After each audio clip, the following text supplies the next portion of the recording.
така го правя.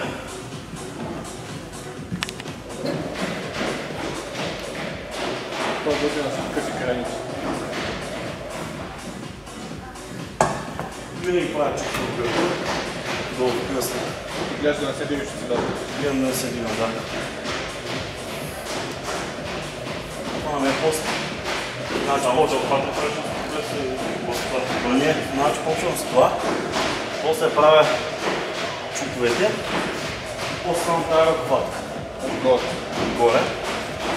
И тук пак се виждам някакъв дърпат по различен начин. В долната зала имаше един от старите културисти, който му убеждаваше, че не дърпам правилно. Няма да показва ли какъв ти бях то сега? А? И ти показва ли какъв ти бях? Той сам видя. Мисля да съдят вкус. Махна на Фейсбук.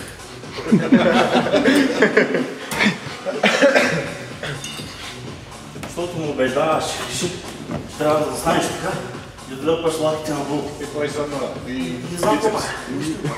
Бицепс и заднора. Пък аз се заставах пак с тази чупка и дърпах към гърдите. Точно. Ей, така. Усещате как се въртят лопатки.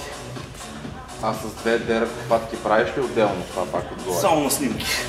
За една снимка той си да го правя. И едно друго упражнение, което ми помогна много, защото не може да си отварям гърба.